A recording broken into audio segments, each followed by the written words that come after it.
Selamat pagi teman-teman, kita berjumpa lagi ya dalam segmen mengenai coaching skill, coaching and counseling skills. Dalam segmen video kali ini kita akan bicara mengenai 5 langkah untuk sesi coaching yang efektif. Ya, jadi subjudul topik kali ini adalah 5 langkah untuk sesi coaching yang efektif. Bagaimana Anda melakukan coaching yang optimal, yang berdampak positif bagi peningkatan kinerja dan kompetensi anak buah Anda, ya, dan tim Anda secara keseluruhan. Jadi kalau coachingnya hebat, ya biasanya timnya akan hebat. Contohnya Pep Guardiola itu kan coach nomor 1 dunia mungkin untuk sepak bola ya. Atau Jurgen Klopp gitu ya, atau dulu Alex Ferguson gitu ya. Alex Ferguson itu salah satu legenda coach sepak bola paling hebat sepanjang sejarah ya. Kemudian Franz Beckenbauer dari Jerman, atau Frank Rijkaard, atau pelatih-pelatih dari Italia itu kan hebat-hebat ya, Ancelotti, kemudian ya Ancelotti dan yang lain-lainnya ya, saya lupa ya. Itu kan mereka namanya coach ya, coach sepak bola. Nah ini tapi kalau kita kan coach manajemen ya, sama. Kalau coachnya hebat ya timnya akan hebat. Kalau coachnya abal-abal ya timnya akan terdesak ya, dan kemudian dipecat.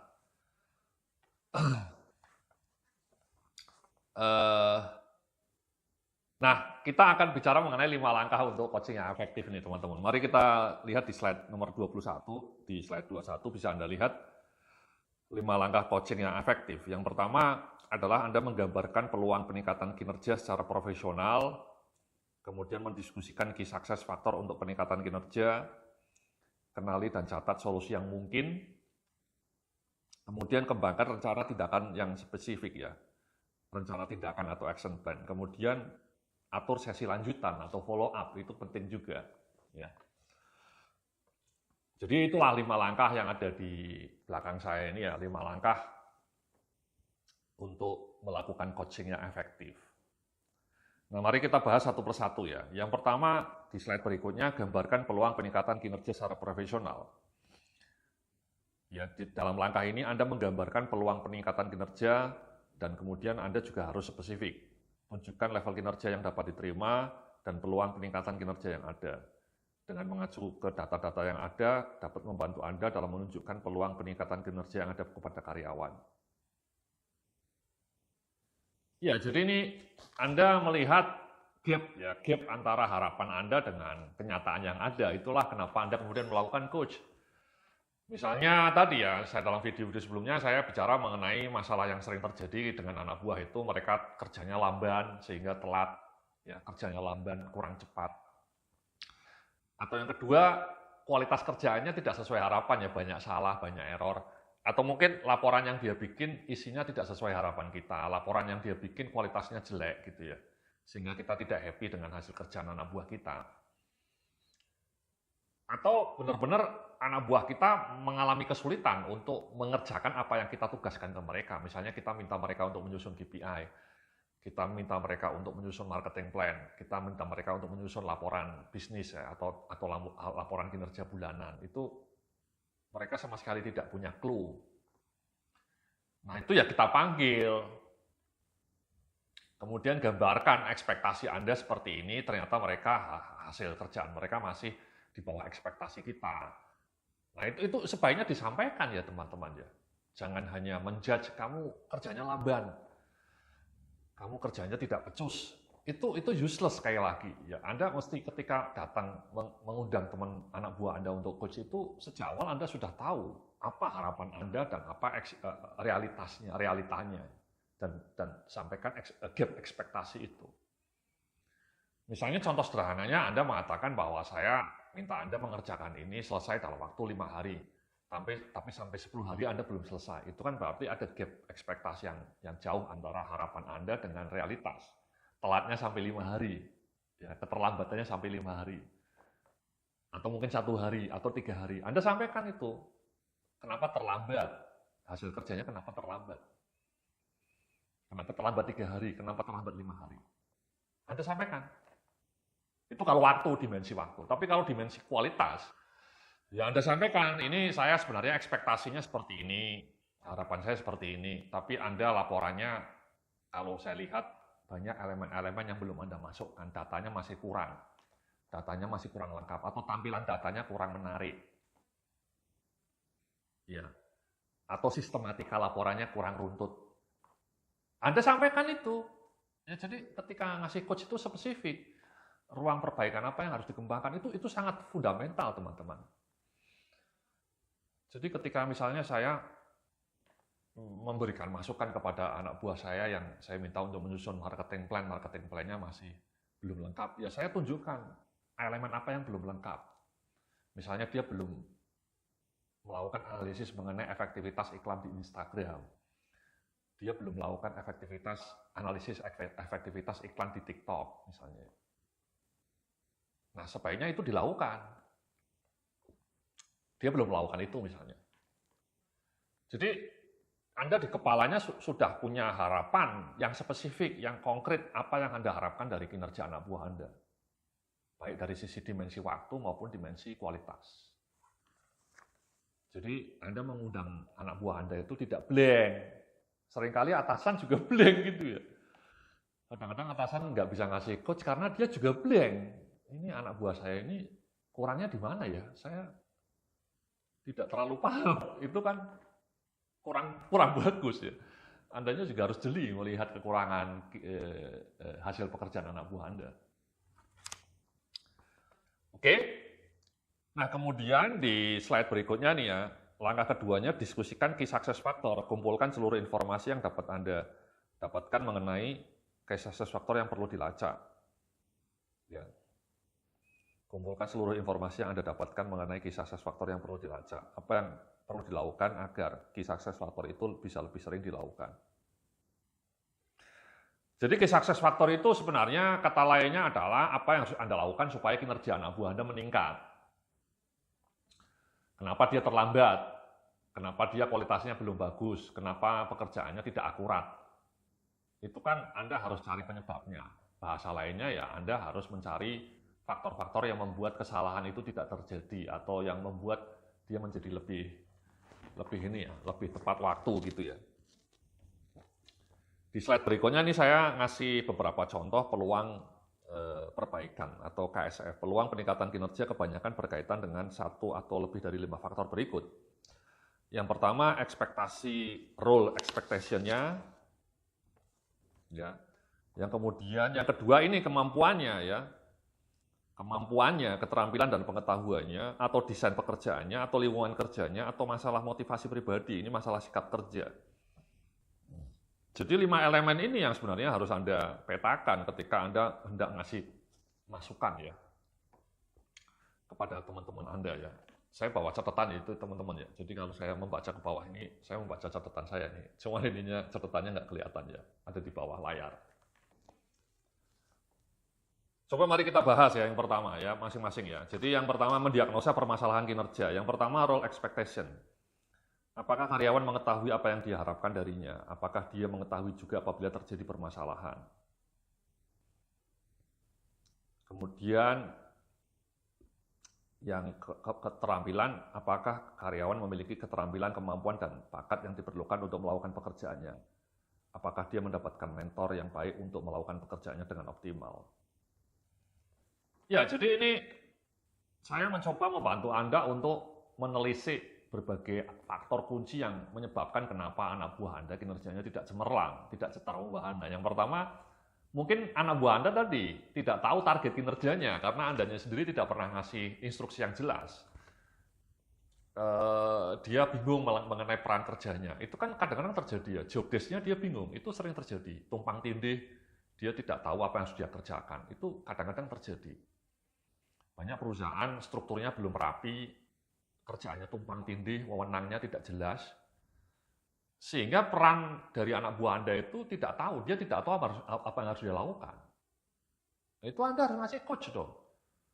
Boleh jadi dia job desk-nya memang belum tahu, atau dia mungkin juga nggak tahu KPI-nya apa. Ya, kerjaannya apa, itu kan bengok. Saya dulu pernah kerja nih ya, di perusahaan Ada lah ya, saya pernah kerja di sebuah perusahaan, itu selama 6 bulan saya nggak tahu kerjaan saya apa, gila nggak? Jadi selama 6 bulan itu saya dibiarkan quote and quote nganggur, makan gaji buta. Karena atasan saya tidak ngasih tugas gitu ya.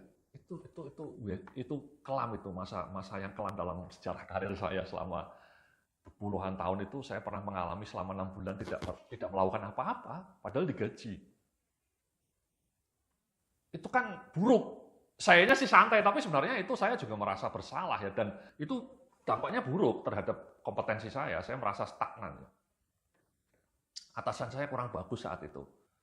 Dia terlalu santai, dia tidak pernah ngasih instruksi yang jelas, dia tidak punya program kerja, saya harus ngapain. Dia mungkin safety player ya, atasan saya itu orangnya agak penakut saat itu, jadi dia tidak mau ngasih tugas-tugas terobosan kepada saya. Dia bilangnya semua kerjaan rutin sudah dikerjakan teman-teman saya, jadi tidak ada lagi sisa pekerjaan untuk saya gitu. Kan idealnya kalau atasan yang bagus kan ya dia ngasih tugas tambahan dong ya, bikin terobosan gitu ya, program-program terobosan yang tidak rutin gitu ya. Tapi saat itu atasan saya tidak melakukan inisiatif itu, dan sayanya juga ya gimana lagi ya, sayanya juga confused gitu ya. Nah itu kadang-kadang terjadi teman-teman, di banyak kantor banyak orang tidak tahu ekspektasinya apa, tidak tahu kerjaannya apa, tidak tahu hasil yang diharapkan dari atasannya. Nah itu kan Anda harus turun itu, Anda harus duduk bersama dengan dia, mendefinisikan ulang job desk-nya dia, tugasnya dia, target yang Anda harapkan, deadline-nya kapan, gitu dong. Ya itu basic elemen dari seorang coach ya. Kalau Anda membiarkan bawahan Anda terombang-ambing, tidak jelas ya, sekali lagi karena Anda merasa sibuk, nggak ada waktu, itu salah besar. Oke. Itu masalah pertama tadi ya, di role expectation ya. Masalah kedua tadi, kecakapan, keterampilannya tidak punya. Ini juga masalah sering terjadi. Saya kemarin kasih contoh berkali-kali ya. Misalnya anak buah saya suruh menyusun KPI, dianya kesulitan ya, karena dia tidak tahu ilmunya. Dia tidak tahu cara bikin KPI. Pak Yudia saya belum tahu tahapan bikin KPI itu bagaimana. Atau Pak Yudia saya belum tahu, belum mahir bikin marketing plan. Atau Pak Yudia saya belum mahir bikin laporan kinerja bulanan. Bisa nggak saya dibantu? Cuman anak buah yang kayak gitu kan jarang ya, malu dia kalau mau nanya. Nah, dan Anda sebagai atasan harus proaktif, duduk bersama, kemudian Anda kasih clue kemarin seperti yang saya sudah ceritakan dalam video sebelumnya ya. Kebetulan saya rekaman video sebelumnya itu kemarin gitu ya, jadi saya bilangnya kemarin ya. Tapi Anda bisa lihat di video sebelumnya. Jadi ya Anda kasih panduan bagaimana langkah-langkah menyusun marketing plan yang bagus, bagaimana langkah-langkah menyusun KPI yang bagus, strateginya bagaimana, dan bahkan Anda ngasih contoh, itu solusinya. Ya. Jadi ketika skill anak buah Anda itu masih kurang bagus, jangan salahkan dia juga. Jangan hanya ngejudge dia kurang pandai, dia kurang mampu. Anda sebagai mentor, sekali lagi sebagai mentor, sebagai seorang coach, Anda harus proaktif. Bahkan Anda ngasih semacam ini ya, development plan gitu ya. Dirumuskan bersama development plan-nya dengan anak buah Anda ya. Ngapain saja, belajar apa saja. Misalnya dalam menyusun KPI itu ada 3 langkah ya. Tiap langkahnya tolong dikerjakan tiap minggu. Ya, atau kemudian Anda ngasih waktu ke dia untuk menyusun sesuai panduan Anda. Ini panduannya, tolong Anda kerjakan, nanti saya koreksi lagi. Ini kerjakan lagi, nanti saya koreksi. Ya, seperti itu kan prosesnya kan. Feedback itu learning by doing. Anak buah Anda akan sangat pintar belajar mengenai bagaimana menyusun laporan dengan proses seperti itu. Ya. Dan Anda akan sangat punya peran kalau Anda bisa menjadi mentor yang baik. Jadi dia berjibaku mengerjakan laporan, menyusun laporan marketing plan, menyusun KPI. Tapi Anda selalu ada di sampingnya untuk memberikan feedback, memberikan masukan. Itu kan wonderful. Cetar bahana ya, wonderful. Oke? Itu teman-teman ya, masalah kedua yang sering terjadi ya. Kemudian di slide berikutnya ini ada 2 masalah lagi ya. Misalnya desain pekerjaannya. Apakah karyawan memiliki alat dan sumber daya yang diperlukan untuk melaksanakan pekerjaannya? Apakah sistem yang ada telah mendukung pencapaian kinerja yang baik? Kalau lingkungan kerja, apakah kinerja yang baik diberikan penghargaan? Apakah kinerja yang buruk tetap dihargai? Apakah karyawan diperlakukan dengan adil? Apakah kondisi pekerjaan mendukung pencapaian kinerja yang baik? Ya ini teman-teman ya, jadi sekali lagi masalah kinerja anak buah itu jangan Anda langsung salahkan anak buahnya ya. Tadi di dua dimensi pertama, yang satu mungkin karena anak buahnya ya memang skillnya belum optimal, tapi yang satu kan masalah karena ekspektasi kerjaannya nggak ada, itu kan bukan salah anak buahnya, dia nggak tahu apa target kinerja. Ya, seperti tadi saya cerita atasan saya selama 6 bulan membiarkan saya lontang-lantung gitu ya. Nah di dalam slide ini sama, jadi kebetulan ini dua-duanya ini adalah hal di luar kendali anak buah Anda. Misalnya desain pekerjaan ya, misalnya sederhana deh, misalnya anak buah Anda disuruh bikin laporan tapi dia tidak punya laptop, dia tidak punya PC, ya kan nggak bisa kerja, ya kan nggak ada meja, nggak ada laptop, ya. Atau dia misalnya disuruh pergi gitu ya, menemui customer tapi tidak ada kendaraannya, tidak ada uang transportasinya. Ya kan tidak jalan teman-teman, ya, tidak jalan. Ya. Atau Anda mau punya program something yang bagus, tapi tidak ada budgetnya, ya tidak bisa jalan.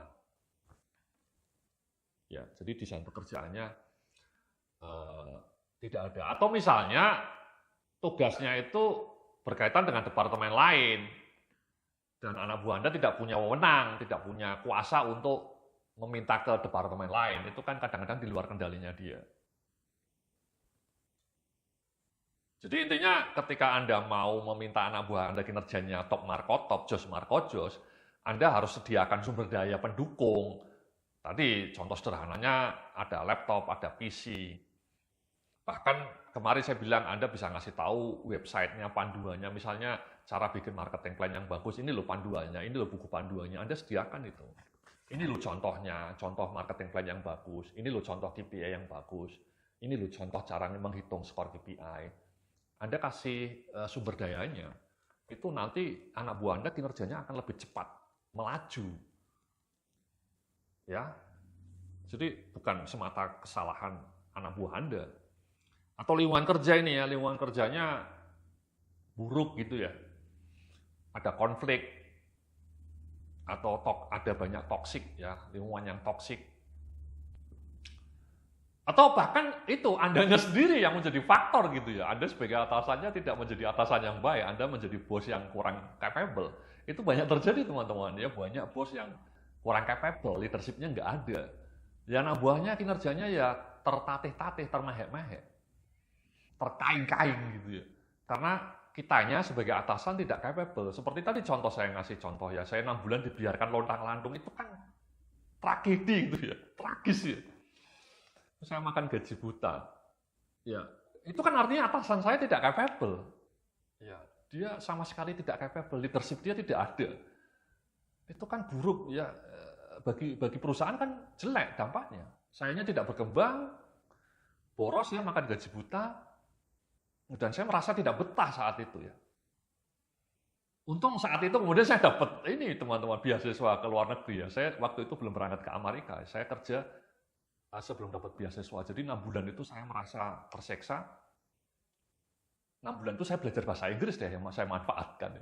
Jadi 6 bulan di kantor itu karena saya nggak punya kerjaan, bengong, lontang-lantung, daripada wasting time, saya proaktif belajar bahasa Inggris.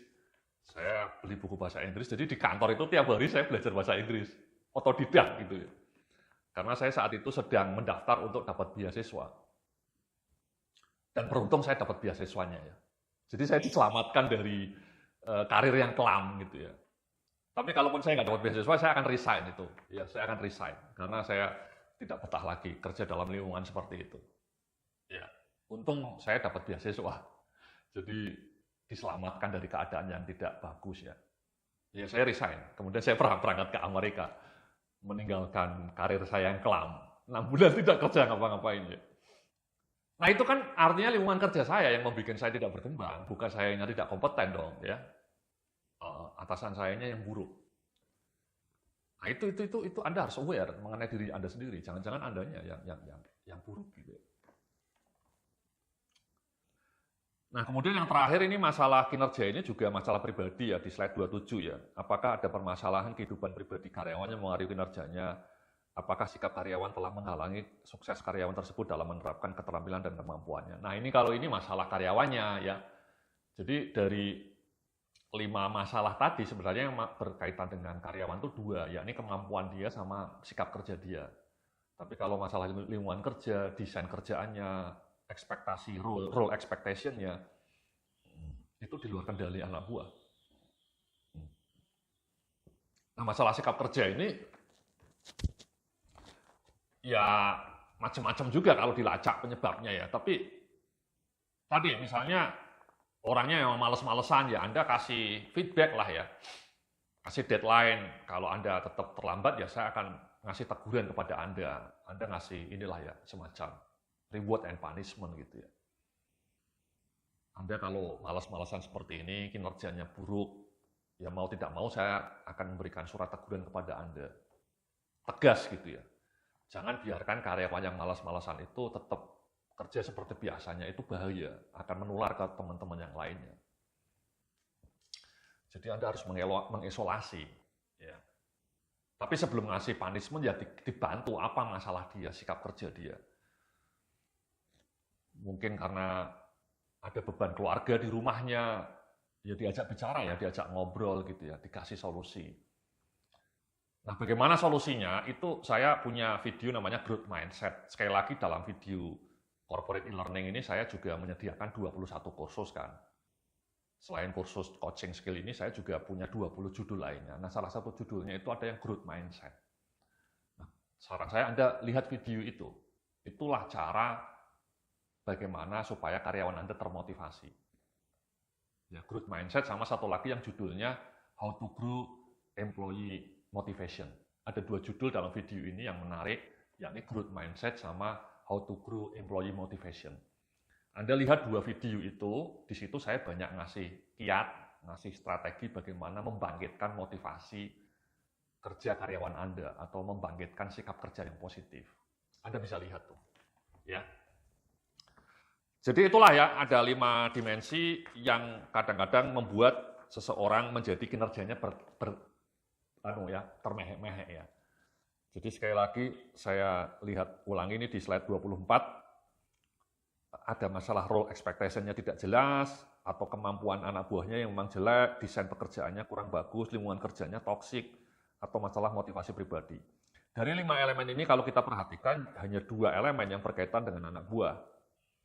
Yang 3-nya lebih banyak berkaitan dengan Anda sebagai atasan. Jadi Anda elaborasi ini 5 dimensi ini ketika Anda ketemu anak buah Anda ya, ketika Anda melakukan sesi coaching 5 dimensi ini Anda elaborasi apa saja penyebabnya. Apakah yang pertama, apakah yang kedua, atau yang ketiga. Dengan cara itu kemudian Anda bisa merumuskan solusinya dengan lebih baik. Ya, solusinya akan menjadi lebih cetar membahana, lebih tepat. Kita akan membahas solusinya dalam sesi berikutnya ya. Untuk sementara seperti itu dulu ya di sesi kali ini. Ada 5 dimensi ini ya, Anda perhatikan. Dengan 5 dimensi ini Anda akan bisa merumuskan solusi yang cetar membahana. Oke, terima kasih, salam sukses, penuh kemuliaan.